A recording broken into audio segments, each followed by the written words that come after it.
los rumanos. ¿En qué año fue eso? Entre 41 y Cuando 44. los alemanes estaban todavía en control con Sí. los romanos. Porque no sé cómo llegó una denuncia contra mis padres. Los metieron a la cárcel. No sé cómo duraron un par de semanas. Después los soltaron. ¿Cómo fue cómo se llegó a eso? No tengo evidencia. Y ¿A quién de los Rosenberg los metieron en la cárcel? a todos. Ah, a todos. ¿Y con mujeres también? No, mujeres no. Solo los hombres. A mi papá, interrumpo, cuando salieron los rusos, se retiraron por la guerra y entraron los rumanos, ellos hicieron también como recoger, como tú comentaste, del estadio de fútbol. Recogieron y lo montaron y nada sabía dónde. Después, en la tarde, mi papá regresó porque estaba haciendo trabajos, no sé qué clase de trabajo, y lo único que pagaron fueron con un pan. Le pagaron a él por el trabajo con pan. Con un pan. Y eso fue mucha cosa. Y así duró hasta que pasaron un par de meses y después ya no le tocó hacer eso. Después vino el gueto. Y del gueto se salió con papeles de maestros. Y en eso se hizo como se dice, se ligó con las fábricas de jabón, con Goim y todo eso, para tener derecho de estar en Chernobyl. Eso fue la cosa. Y cuando Yuba ya la sacaron del trabajo, y fue que la buscaron. ¿De cuál trabajo estaba cosiendo? En una fábrica de textiles. Exactamente qué es lo que hizo, no sé. Si cosía o manejaba una cosedora, no sé. Y entonces y había problemas de esta clase, amenazantes. ¿De quién? De los romanos. Pasó la época y llegaron los rusos. Entonces, a mi papá entró a ser gerente de una fábrica de jabón. Cuando entraron ya los rusos. Los rusos. Y entonces,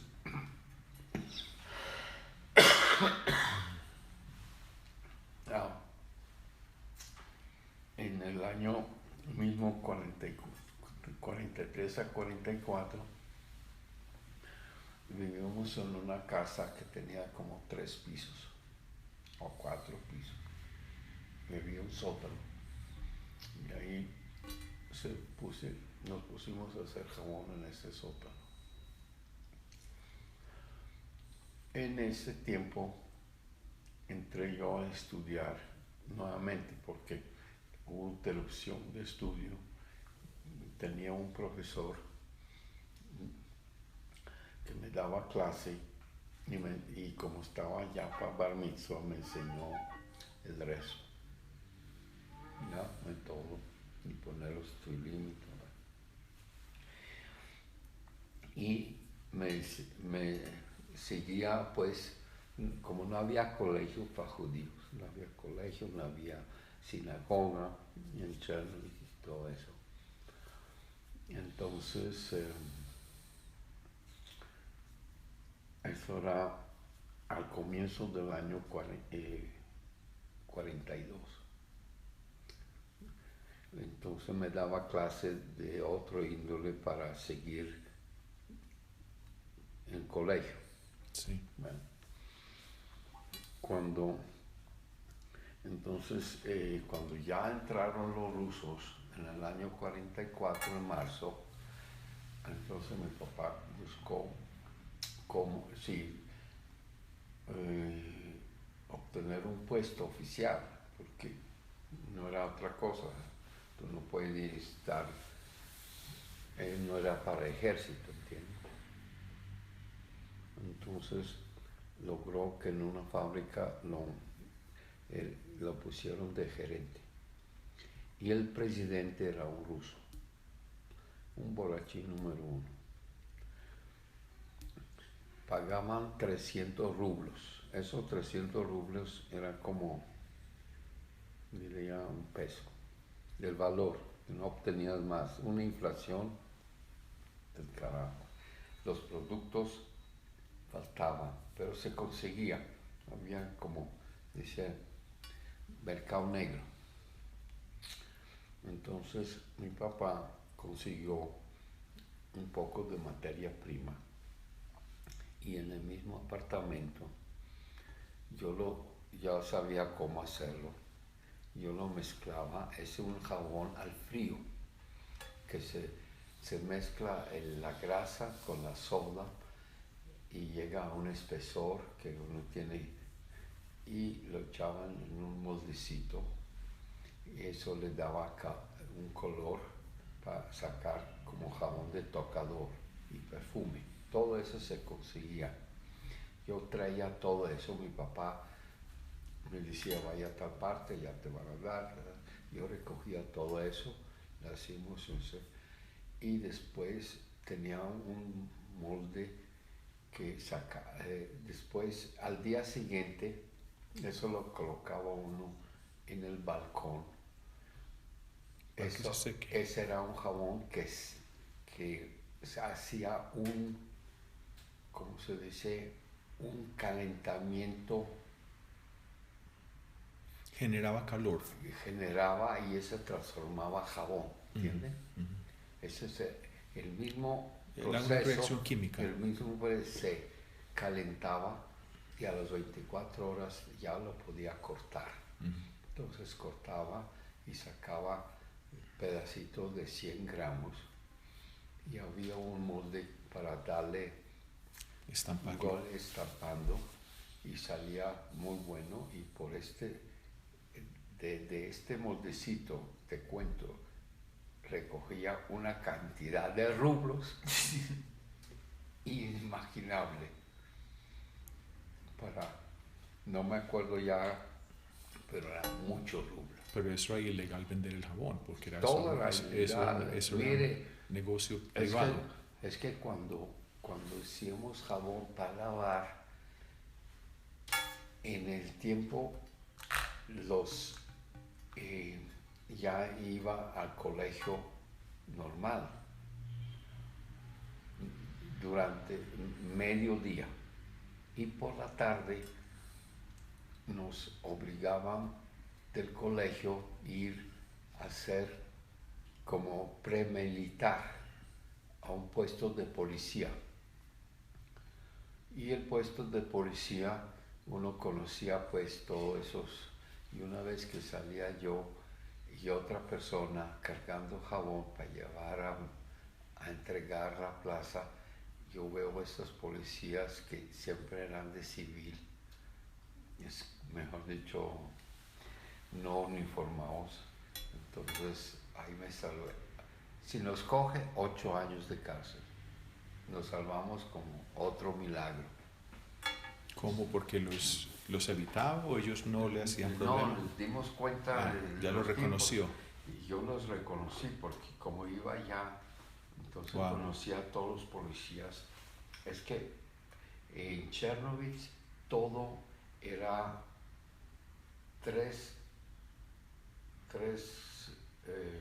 ¿cómo te dice? Tenía 3 sectores. Todo en Rusia era sectores. Sector, uno se llamaba Stalinska, Leninskaya, bueno, todo eso, y tenía su punto y eso. Entonces, después cuando llegó el verano, vacaciones, nos mandaba a cuidar ciertos edificios, ciertos puntos que había que hacer vigilancia, y nos daban fusiles. Tenía 16 años entonces, tenía un fusil más largo que yo. Y uno... ¿Sabía cómo usarlo? Oiga, eran turnos de 2 a 10, de 10 a 6, de 6 a 2. Entonces, en turnos de noche había un colchón que se colocaba y uno dormía encima del fusil, porque si le roban es un lío. Y se trancaba el portón, que eran unos portones grandes, de unos, yo no sé qué era, un colegio, era algo de curas o, bueno, en todo caso. Y eso fue un milagro de no caer con esto, pero jabón yo lo hacía. Entonces ya tenía experiencia. Cuando llegué a Bogotá, con mayor razón, así empecé el jabón también en Medellín. Cogimos una bodega en la avenida Bejoral. ¿Esa fue la primera vez que hicieron el jabón, no en un garaje? Era una bodeguita. Oigan el nombre de la calle, Abejorral. ¿Cierto? Sí. ¿Dónde era esa calle Abejorral? Bajando por Junín, Para abajo. se cruzaba hacia la izquierda y allá estaba, no muy lejos, la Coltabaco. Abejorral era como yendo en aquellos años hacia el Poblado. Sí, bajando por Junín, derecho, y había una bomba de gasolina, se cruzaba a la izquierda para el Poblado. Y allá empezaron a hacer el jabón. Entonces se hacía jabón en la mañana, iba en la tarde a vender y el otro día entregaba. Y ya te dije cómo vendía, convenciendo a todos, y poco a poco se introdujo y el jabón gustó. Y ahí... ¿Y cuánto tiempo se quedó usted con mi papá haciendo ese jabón? 4 meses. Después su papá aprendió. Y después se sacó otro jabón que hizo mi papá, fue a enseñar. ¿Qué jabón era ese? Blanco y azul. Blanco azul. Bueno, ese es el jabón que yo me acuerdo. ¿Y el primer jabón era qué? Un jabón en frío de color amarillo. También me acuerdo de eso. Sí, como color miel. Sí. Sí. Porque en la casa mía, hasta que llegó jabón Camel, mi mamá compraba un jabón de tierra en la Plaza Cisneros, y la muchacha Margarita, ¿te acuerdas de Margarita? Con una piedra lo machucaba, hacía bolas, lo ponía en un periódico en el patio a secar. En el fregadero allá atrás. Sí. Y después llegó Camel y compraban ese jabón amarillo. Eso era muy duro. Toda esta época. Toda época. Desde el año 40, se puede decir, hasta los años 50, pues. Sí. ¿No se te hace muy guapo, Yerizac, venir sin un idioma a los 50 años? ¿De qué edad llegó tu papá acá? 40. ¿Tu papá tenía 40 años? Nació en 98 Sí. y llegó acá en 48, a ver. ¿No se te hace muy guapo? No, y solamente, ¿y cuántas veces él tuvo que empezar otra vez? Tú sabes, Empezar y empezar. lo vi yo muy tranquilo cuando le dijeron en 5 minutos que no tiene nada, después de trabajar 22 años. Eso es increíble. ¿Tú sabes qué es eso? A muchos les da infartos. Y con la responsabilidad que tenía. Mi papá, yo no sé, en el año antes se estaba hablando que los rusos, que no sé qué, que allá hay libertad, hay de todo, la gente vive muy bien. En la fábrica había problemas y hablo hasta el 40. ¿Cuál era el problema? En aquel entonces ya existía tax, Impuestos. IVA. Sí sabe qué es IVA. Aquí lo llaman IVA.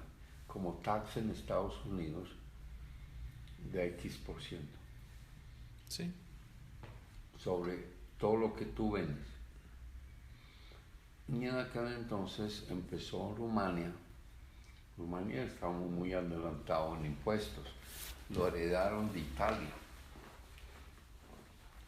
Y cobraba, pues, y había una multa.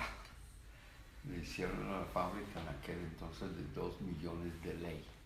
Era mucha plata. Una multa por evasión de este impuesto.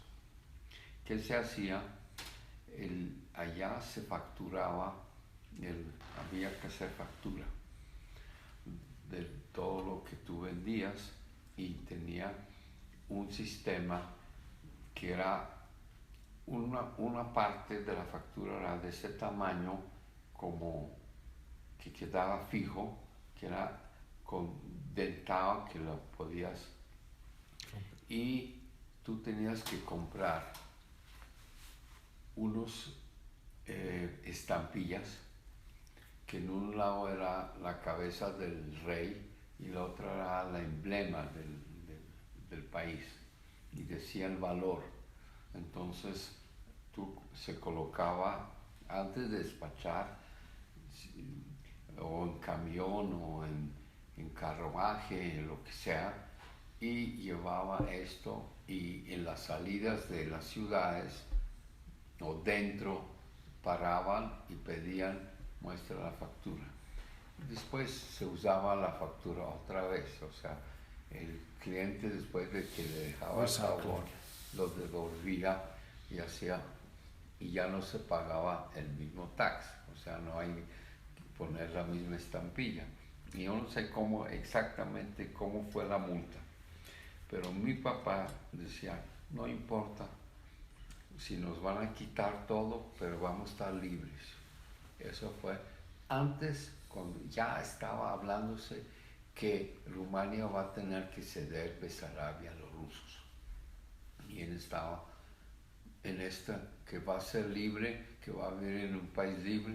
Paja, no era nada libre. Propaganda. Nada. Se cansó a escribir cartas después de que nacionalizaron y todo eso a Stalin. Era tan convencido que Stalin vio las cartas, paja, que llegaba a Stalin cartas para decir por qué lo nacionalizaron, que eso fue en otro régimen, no era soviético, y entonces no tenía por qué quitarle a uno, pero paja. Pero usted decía que su papá era muy miedoso. Y además muy temeroso. Muy temeroso. El único que era más agresivo fue el tío José y Selma. Selma también tenía, pero más José.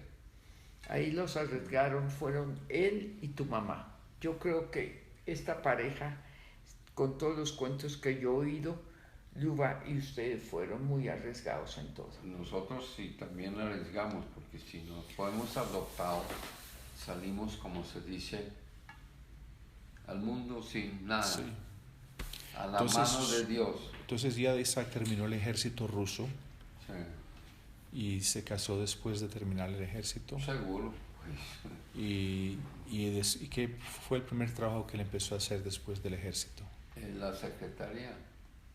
Con ese abogado. Con este abogado. Uh-huh. Y yo no sé qué más hacía. ¿Aló? ¿Aló? Mi papá no me contó muchas cosas. ¿Qué hubo? Como se dice. Entonces la época cuando durante los rusos pues llegó un momento que vimos que se está cerrando las fronteras y había que Mi mamá insistió que hay que. Entonces, Su mamá. Luba y yo pasamos la frontera ilegalmente. A Polonia. No, señor, no. Estando en Chernobyl todavía, estamos con los rusos en el año 44, en septiembre del año 44, hasta ser la fecha, 18 de septiembre. Atravesamos la frontera soviética rumana, aunque eran ya Rumania se entregó, ya no era rumano, o sea, bajo. Llegamos a un pueblo. En Rusia. De Rusia a Rumania. Ustedes estaban en Rusia. Sí, en Chernobyl. Chernobyl se era controlado por Rusia. Rusia. Y salimos de ahí a Rumania. ¿Cómo fue? En un carruaje, con un caballo, íbamos de Chernobyl andando hasta unos puntos que nos llevaba pues para pasar la frontera. ¿Quién los llevó? Una señora con un tipo ahí. ¿Y ellos tenían permiso de pasar o no, iban así también permiso, escondidos? Elías, eso todo era ilegal. ¿Y ustedes pagaron a ellos? La mayor parte de las cosas que te he contado son ilegales. Pero ellos tampoco. Fuera de todo. Entonces ustedes les pagaron a esa persona que los llevó. Y nos hizo quitarnos los zapatos en un momento dado para no hacer ruido. Y íbamos caminando sobre un campo que se había cortado la cosecha de, no sé si era de maíz no, de cebada o de trigo, y eso era como sí, agujas, sí, descalzos, sí. para que no se. Después pasamos por entre unos alambres de púas, y después seguimos a una ciudad de Rumania. Y ahí nos quedamos. Después. ¿Dónde se quedaron? ¿Cómo iban solos? ¿En qué? Te digo la verdad, ya no me acuerdo. Llegamos a una casa, lógico, donde nos hospedamos. ¿Extraños? El amor rumano. Después se planeó que mi mamá y Bela y mi papá iban también a hacer el mismo camino. Lo hicieron, llegaron, nos reunimos. Después a mi papá. ¿Cómo se llamaba ese pueblo? No sé. Dorojoy. Después, cuando estamos ahí, nos denunciaron. Y eso fue un familiar. Un hermano, que eso lo sospechamos, aunque él dice que no.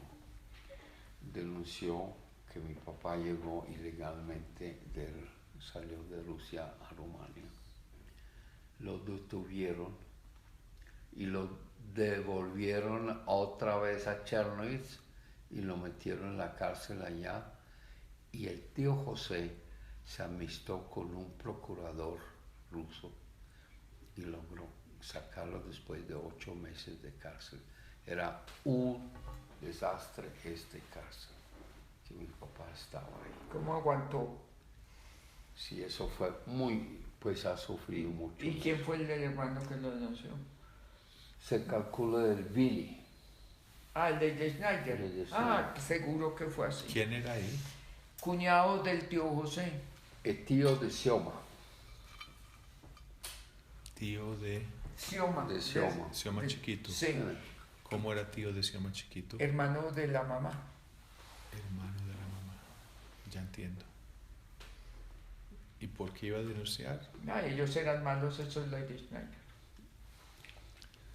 Aquí en Colombia también. Entonces al Yeda estuvo en la cárcel y Babi estuvo en este pueblo con ustedes esperando. 8 veces se quedaron ya meses esperando. Comimos miércoles. Wow. Y un día, Entonces ya no fue una sola vez en la cárcel. cuando yo estaba parado a una panadería haciendo fila para comprar un pan, en aquel entonces me agarraron policías y me llevaron a un sitio que reunieron una cantidad de gente. ¿Y sabe para qué se fue? Para cargar trigo a los camiones rusos. Como rusos era dueño de Rumania. Duré 3 días sin dormir, sin comer, sin un poco de trigo mezclado con agua. ¿Ya? Mi mamá logró sacarme por medio de un señor que era de Yelnitz, que fue intérprete rumano-ruso en una comandancia del ejército ruso. Me sacaron, llegué, me bañaron y tenía trigo por todos lados. Por eso tienes hoy en día el cono inflamado. Usted no sabe lo que uno sufrió. Es No inimaginable. es imaginable sufrir. No digo que fueron campos de concentración, pero sufrimientos. Seguro. Entonces duré 3 días en cama hasta que vino a recoger mis fuerzas. Era un pelado. Tú sabes qué es cargar. No se podía dormir, hacía un frío. Dejaron hacer hoguera, calentaba este lado, se enfriaba atrás, pasaba. ¿Y dónde dormía uno? Y así fue, gente ahí haciendo esta cura. Eso fue una parte de lo malo. Después ya mi papá pudo salir. ¿Cómo salió? Pues de la cárcel. Hicieron todo lo posible para que no lo condenaran y lo dejaron salir a través de mi tío, tío José, que eso era una cosa increíble. Entonces, ¿él vino a este pueblo de Isaac? Sí, y fuimos, de ahí de Dorojoy nos fuimos a otra ciudad, se llama Botoshan, que no era muy lejos, una distancia. ¿Y por qué fueron allá? Nos fuimos de Dorojoy, no sé por qué. Cambiamos, antes de mi papá salieron, y de ahí nos fuimos a Bucarest. Y en Bucarest ya la cosa cambió más fácil. Se producía jabón también en una casa que tenía un sótano. ¿Y cómo Yeden pudo Y encontrarlos? todo era ilegal. Sí, ¿cómo pudo Yeden encontrarlos a ustedes? Cuando salió de la cárcel. Sí, ¿cómo sabían? No, había forma de comunicarse. Entonces en Bucarest estuvieron haciendo Él jabón. sabía que estamos. En Bucarest empecé yo a estudiar ya en un liceo, y cuando ya estaba cumpliendo 18 años, en Rumania empezó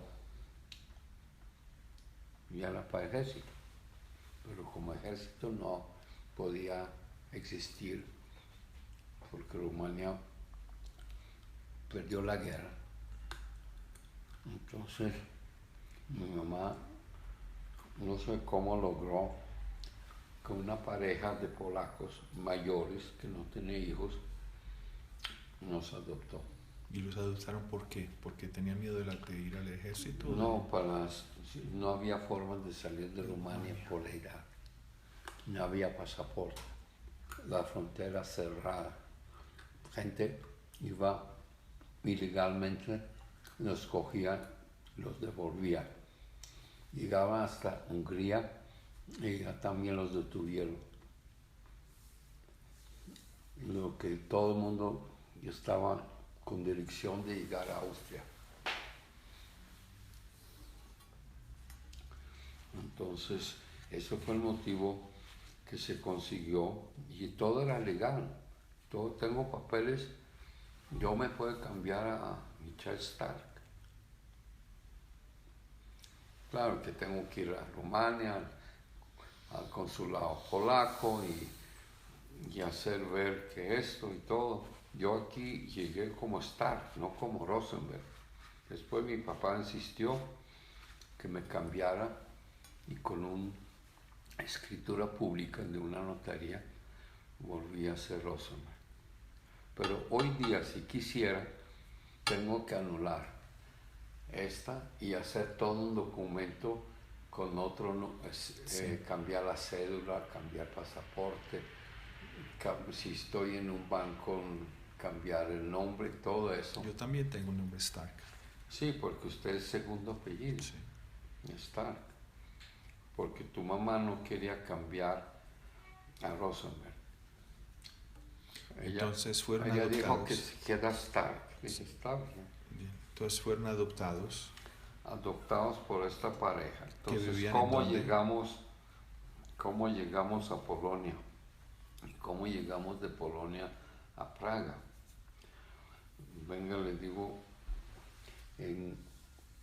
los polacos empezaron a regresar, los que salieron de Polonia durante la guerra podían regresar porque eran ciudadanos polacos. Se organizó un tren con vagones de ganado, bueno, limpios. Y cada cual se llevó colchones, cosas para poder dormir. Y nosotros caímos también en uno de esos vagones y con tu mamá. Y el plan era, después de salir de Hungría, cuando llegamos a Checoslovaquia, aquel entonces, tú sabes que Checoslovaquia son hoy día dos países. Llegamos en un momento a otro, objetivo llegar a Praga, porque Praga era un punto de acopio, había joint, había cómo llegar a otras partes, obtener documentos y todo eso. Y en el camino llegamos nos alistamos a una estación, supimos el tren a qué horas pasa, allá 7.3 es 7.3 y resulta que el tren llegó 7.4 o 5 y los polacos, que son miércoles, nos denunciaron que nosotros queremos abandonar, y éramos 4 personas, tu mamá, yo y 2 más hombres, abandonar el transporte, así se llamaba el transporte del repatriados, ¿no? Y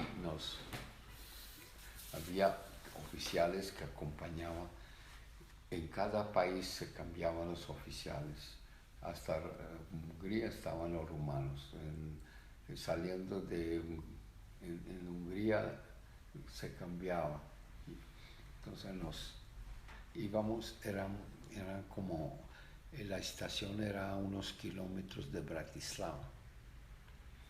Para llegar a Bratislava y de ahí buscar llegar a Praga. Entonces nos devolvieron.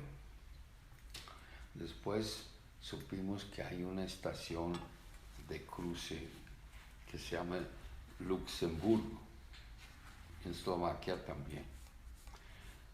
Y allá también escogieron, porque ya no hicimos el mismo. Primero no compramos boletas inmediatamente. Bueno. Segundo, dejamos que escurece para que no nos vean. Pero tuvimos la mala suerte que uno de esos que trabajan los ferrocarriles llevan sus linternas y se dio cuenta que estamos en un andén, son andenes, ¿sí? Y nos iluminó nos miró, no dijo nada. Desgraciado se fue y llegó una patrulla y nos levantó. Y había un problema porque tu mamá ya no quiso ir, ya le dio miedo. Ir a Praga. Con el grupo, o sea, íbamos 3 hombres. ¿Ella no quiere ir a dónde? No quería acompañar para coger el tren para ir a Praga. De ahí era arrancar y llegar a Praga. Ella quería mejor ir a Polonia. No, es que le dio miedo, no sé. Nos despedimos. Cuando nos arrestaron,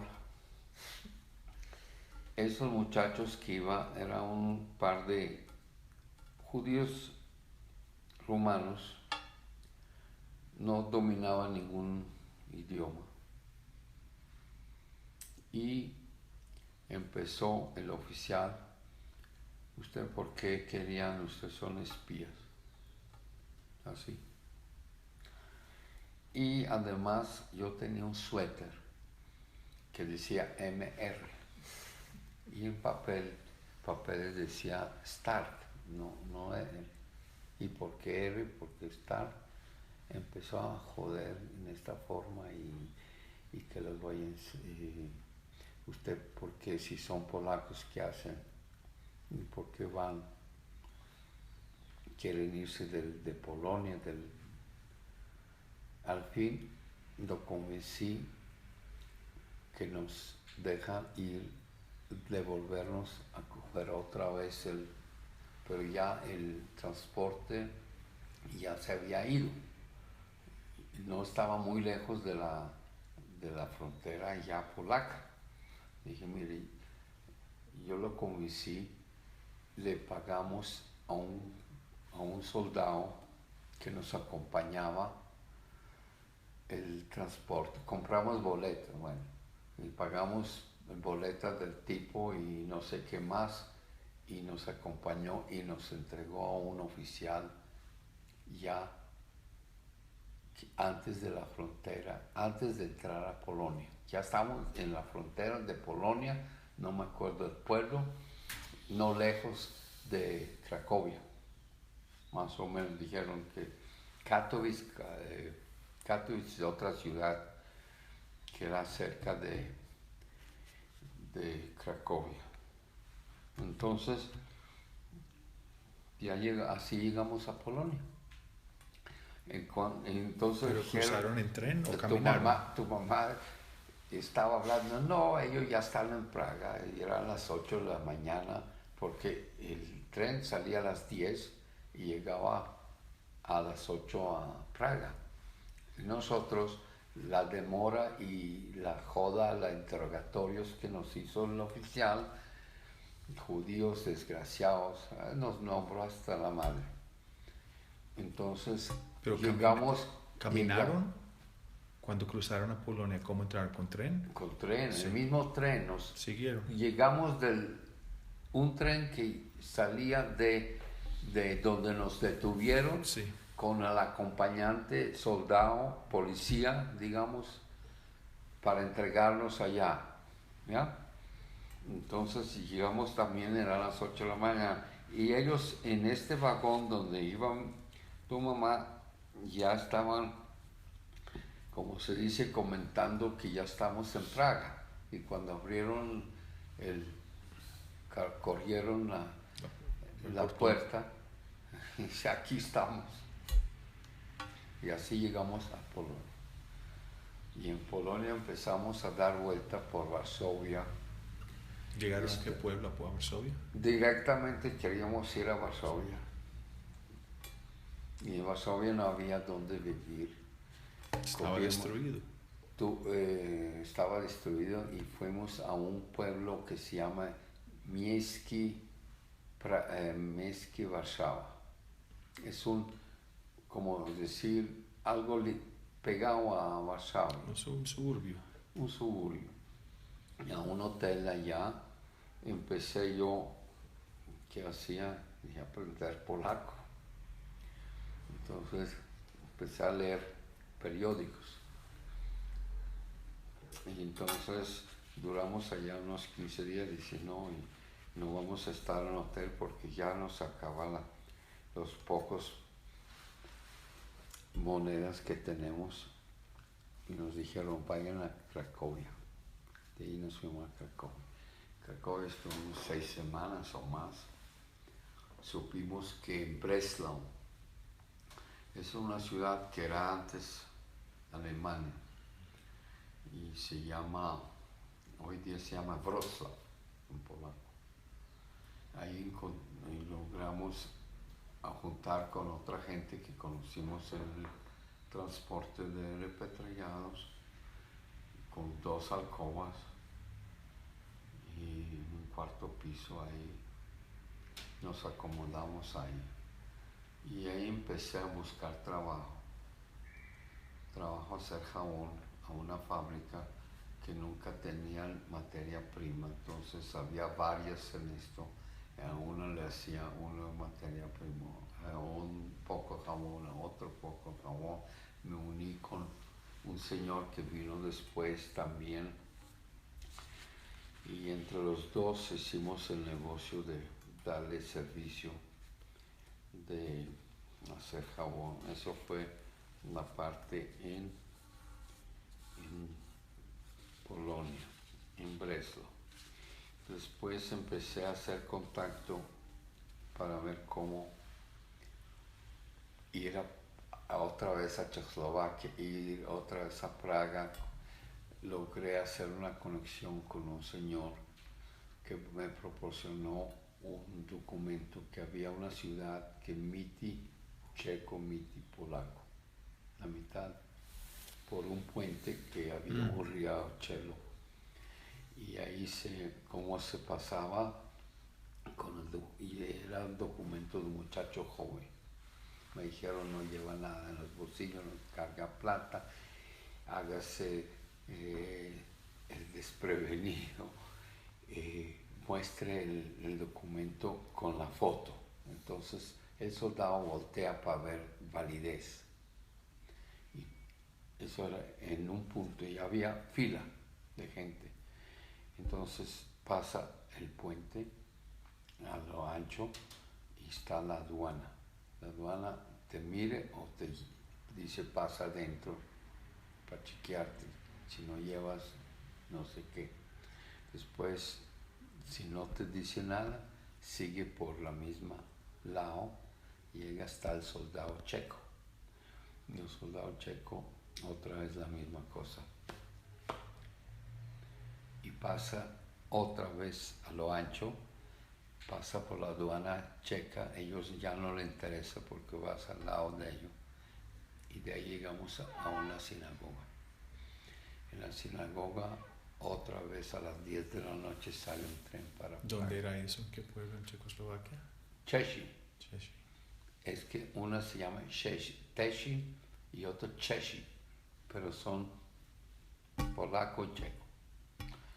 Y con un boleto, sin un papel, sin nada, sentado en una cabina, y todos eran judíos.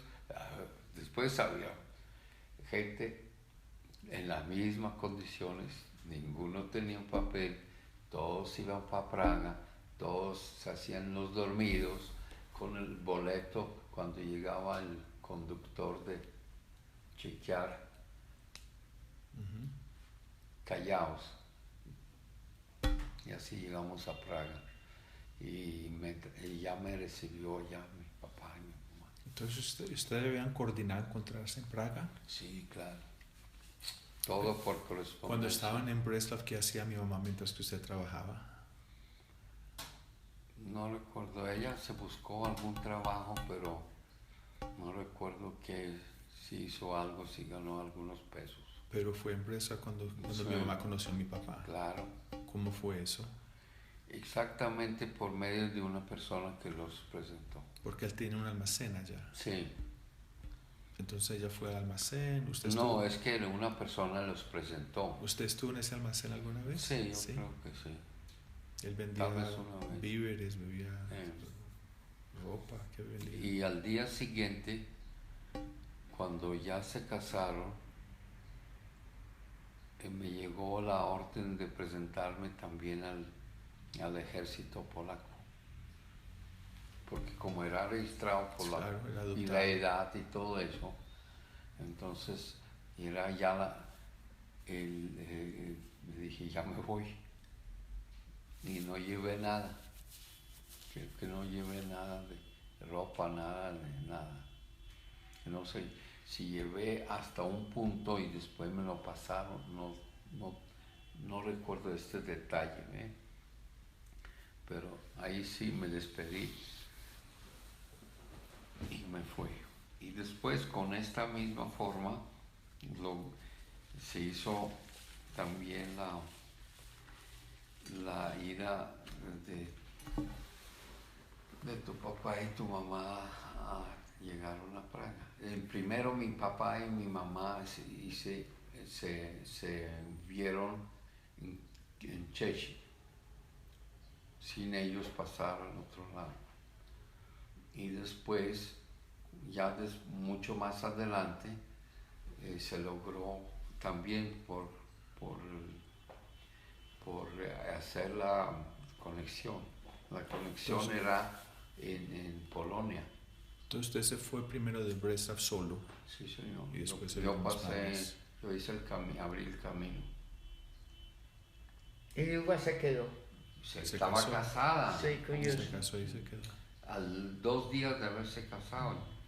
Y cuando me llegó yo no pensaba ir inmediatamente, quedarse unos días más. En Breslau. En Breslau, después de que se Pero cuando casaron. llegó la orden del ejército, Pero cuando llegó la orden, dije, chao, no, tengo que no me irme. interesa.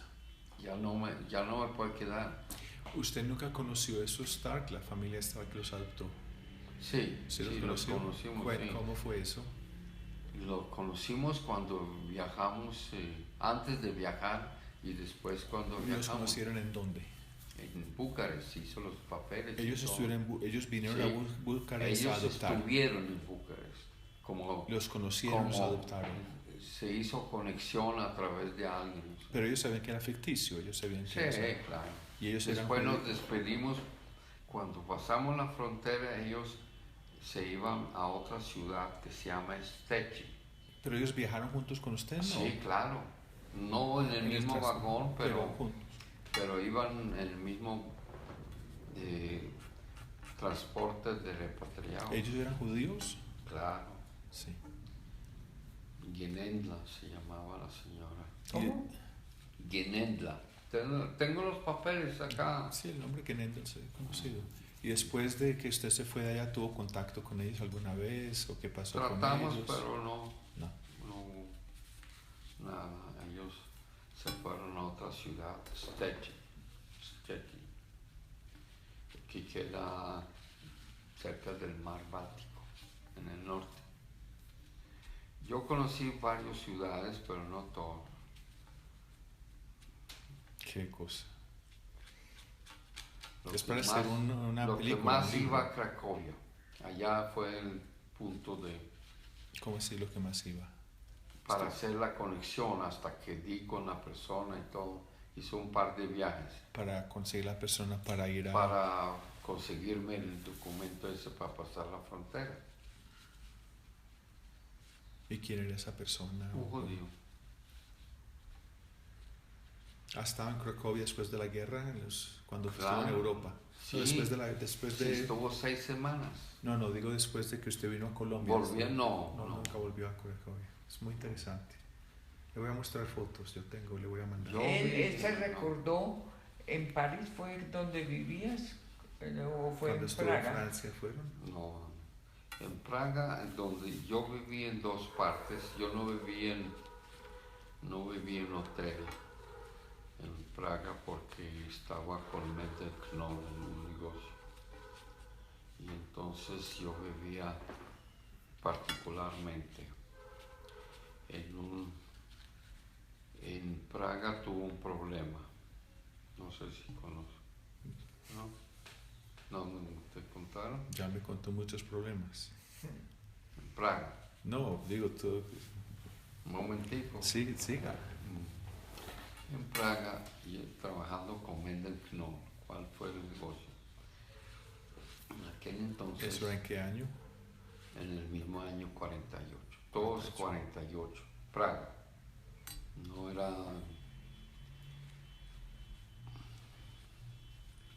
Resulta que el negocio en aquel entonces había un judío, que también era parte de que ahí me ayudó a pasar la frontera. Este judío hacía negocio con los polacos que querían cambiar dólares por oro, ¿no? Y Mendel Knoll tenía un tío que era socio con otro señor que compraban oro en Suiza, mandaban por maleta diplomática a Praga. Ese señor venía, traía dólares, compraba las monedas de oro que eran de $20 y de $10, la mayor parte. Y una vez trajo, también llegó unas monedas de $5. Bueno, y resulta que los dólares era recibir el oro, ese era mi trabajo, recibir el oro y entregar empacado todo, revisando si los dólares no eran falsos, porque en aquel entonces los alemanes estaban imprimiendo dólares falsos y libras esterlinas. Oye, la sinagoga. Sí, está bien. No, Yo no, rezo ahora en no la hay. casa. No, yo rezo ahora en la casa. Bueno. Y entonces llegó un momento que las monedas estas, había 7 paqueticos de 50 rollos de monedas de $5. Yo vivía en una casa particular, tenía una pieza y al frente era el edificio donde vivía tu papá y tu mamá. Y resulta que un día llegó un hermano de uno de los 2 socios que estaban mandando dólares y devolviendo, mandando oro y devolviendo dólares. Entonces yo hacía este trabajo y mantenía guardado y todo eso. Y un día llegó un hermano que se le hizo raro que por qué no han vendido las monedas de 5. Entonces quería ver dónde vivo y dónde, si tengo, o sea, como una sospecha. De pronto yo me quedé decir que no hay venta de esta moneda. Entonces él vino y quería ver, yo le mostré y entonces abrió un rollo y tú sabes, el oro estaba en verano, el sol entró y dio un resplandor y la señora que vivía donde ella estaba esperando, el marido se había ido, era un militar, se fue a hacer ejercicios militares y seguro ella se dio cuenta, le pareció un estallido de, como se dice, un fogueo de imagínense, el sol con el oro, sí, como brilla. Sí. Y ese se dio cuenta de eso y se fue. Y porque yo estaba seguro que nadie sabe de eso. Y la señora, ya el negocio está para acabarse, ya no va a haber. Entonces esta señora se dio cuenta de algo, porque los checos son muy correctos, no te va a buscar. Yo tenía una maleta ahí, todo guardado ahí. ella entró y se dio cuenta, porque no había caja fuerte, no había cómo guardar en otra forma, se dio cuenta y sacó de cada rollito, sacó una moneda. Bueno, esas monedas a los pocos días se vendieron, entonces se sacó eso, no había nada. Y resulta que, y yo después me fui de allá, me retiré y me fui a otra casa donde era de un ex ministro checo. Me dieron alojamiento también. Y esta vieja le dio las monedas a un hermano. Y el hermano fue a tratar de venderlos y lo cogieron. Entonces el hermano dijo que ¿dónde y quién era, de dónde vino eso? Entonces me buscaron, me detuvieron. Estuvo 6 semanas en cárcel. Perdí como 5 o 6 kilos o 7 kilos. Salí. Y tu mamá y tu papá con un abogado han hecho toda clase. Me tocó confrontar con la señora ante el juez y decirle a ella que yo nunca tenía eso, yo no sé de dónde salió. Y tuvo 6 semanas en cárcel. Pero qué miedo vivir en un cuarto con todo ese oro y todo ese negocio. Sí, porque eso llega y se va. Sí, eso no era cosa, sino porque como se quedaron y este pendejo que vino y quería ver si hay esto, o sea, la desconfianza que yo... Y después cuando se vendió, me acusaron que yo lo robé.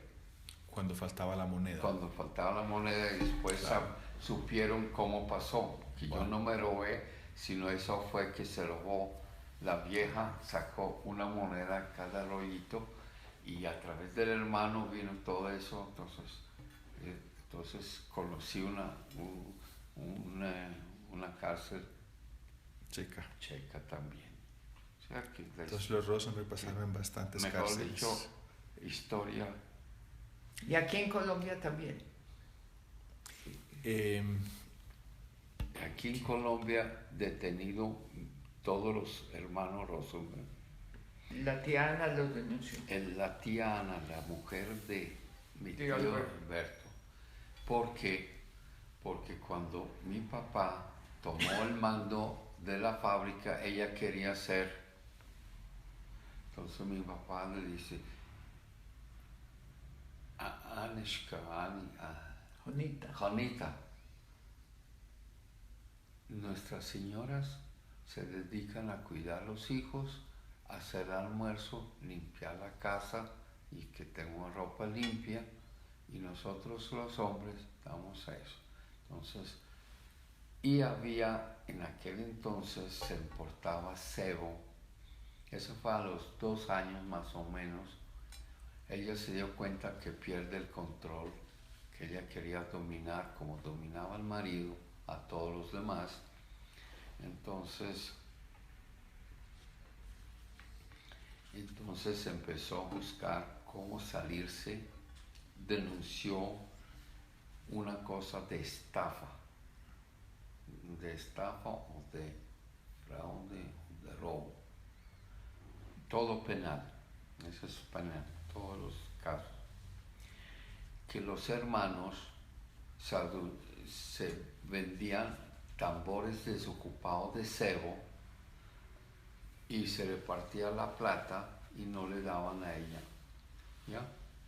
Y entonces que le robaron a ella la plata, entonces le metieron a la cárcel y en la cabeza de la fábrica quedé Xioma y yo. Me tocó conseguir un abogado de los mejores y a los 3 días lo soltaron. Y fue a contratar al abogado y hizo mejor dicho, ese es otro cuento. Otro capítulo. Ellos fueron negros. ¿Qué le iba a decir? Cuando fue a la corte con esta señora en Praga, De la cárcel me llevaron a la corte, al... entonces usted dijo que usted no tenía y ella dijo que... y Ella dice que sacó de dónde están los 7 rollos. sí. Entonces, ¿y el juez le creyó? El juez, como fue una cosa de menor cuantía, no sé cómo el abogado logró tratar con el juez y me soltaron. Y estuve en un cuarto con 3 más. Y el papá y la mamá no sabían. Y mi papá esperaba que yo le escribía siempre. ¿Él estaba en Praga en ese? Ella estaba en, no, Praga, no, en Bogotá, eso fue. Mire, No, Elías, no, es que tú no, no captas No, la cosa del oro fue en Europa. en Europa, lógico, sino ellos ya estaban Ya en estaban acá. Colombia, Ah, ok, salieron porque antes. ellos llegaron en agosto y esto pasó en Ok. septiembre, octubre. Entonces yo siempre le escribía a ellos por carta, yo mandaba cartas. Y en cartas, como no llegaba cartas, él le preguntaba a Yuba qué pasó, por qué Misha no escribe. Sospechó algo, ¿qué pasa? ¿Ya? Entonces fue esta época de Praga. Sí, ellos estaban ya acá. La pasaron duro parejo. Va. Maluco. Y pasé por muchos peligros. Por ejemplo, venga te cuento, cuando llegaron los romanos con los alemanes prácticamente no pisaron Chernobyl, sino de pronto muy poco. Fueron los rumanos desgraciados, estaban cuando entraron, cortaron la luz, el agua, no había que conseguir agua, y había un pozo. Yo llevaba 2 baldes y iba a echarle, yo era el hombre de la casa, a traer agua. Y mi papá no salía, no sé cómo era la cosa. Y entonces iba y llenaba los baldes y había ejército rumano descansando en la calle, sentados ahí, como se dice,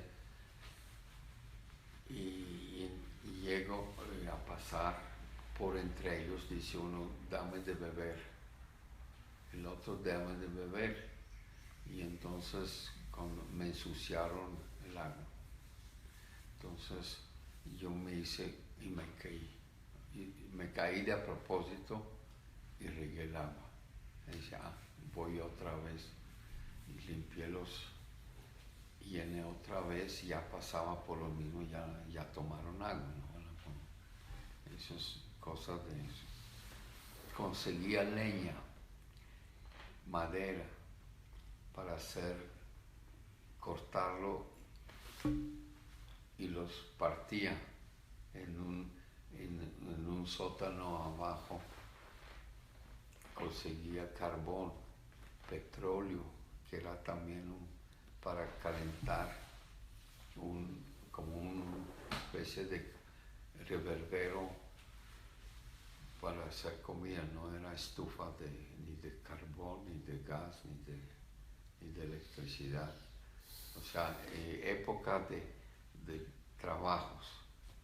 Y desde que yo nací, a mi papá yo le traía agua a la oficina. Tenía 7 años, 8 años. Y le llevaba. Y una vez que iba donde mi abuelita a sacar agua para llevar a mi papá, pasó un gato que se enloqueció y me chuzó. Y a Matilde también. Este gato, había un perro que lo tenía loco, entonces enloqueció el perro, y el gato le dio locura. Entonces fuimos a Chernobyl y me inyectaron con un suero que se llama Pasteur. Y esto daba unos rasquiñas en todo el estómago. durante 14 días, francamente. El otro día Matilde y él se estaban acordando de Pero eso, la gente se morían muere de de eso. diarrea. Hoy en día es una enfermedad seria. Sí. Cuando lo muerde uno de esos perros o gatos. O gatos, sí. Tienen que inyectarle Sí. y curarse. Deme un segundito. En la época que estaba más en París o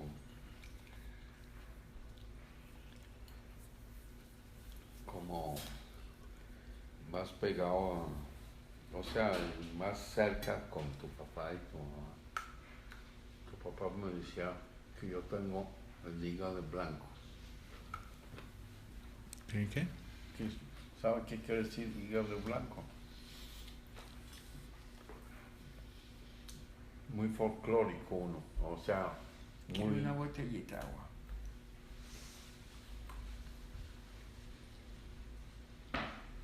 Cuando uno, claro, no estaba tan preocupado como muchas veces le toca a uno, o sea, yo nunca pensé que nunca he quedado sin tener un peso. O sea, nunca estaba en una situación, como se dice,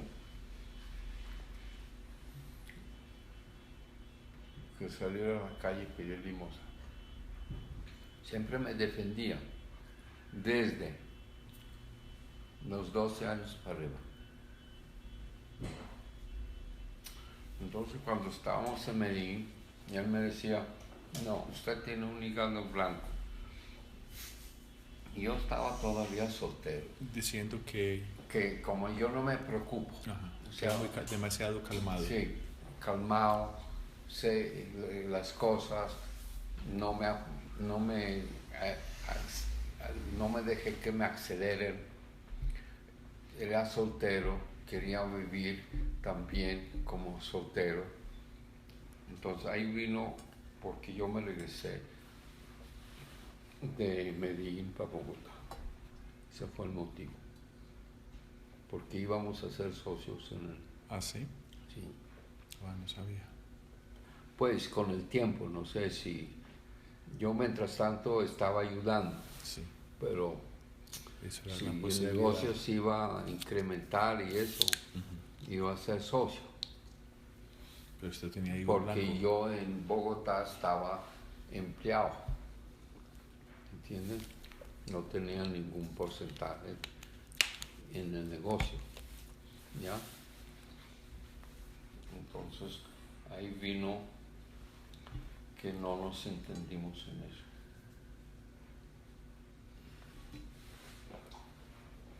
Y ese fue el motivo que yo me regresé. Y tu papá era muy pesimista, amargado. Él tuvo otras experiencias. Sí. Y entonces yo no podía estar en el mismo Sí. Nivel. Y no me podía contagiar con eso. Era otra perspectiva. ¿Sí me entiendes? Sí. Que también Entonces, la gente queda psicológicamente, Elías, cuando uno tiene ciertos problemas en la vida, por mucho que tú trates de bloquear, te queda una cosa. Eso afecta a la persona. Eso afecta a la persona. Yo no entiendo, a unos les afecta más, otros Sí. saben llevar mejor la Reaccionan cosa. Por ejemplo, yo siempre he hecho una comparación. El hermano de mi mamá estuvo en Auschwitz, estuvo en 3 campos. Papa en la mañana, papa en mediodía, papa por la tarde. Y un pedacito de pan por ahí. Por eso. No había con qué comprar. Esa es una cosa. Y no había cómo conseguir una moneda. Pero con todo eso, nunca me faltó el optimismo en ninguna cosa.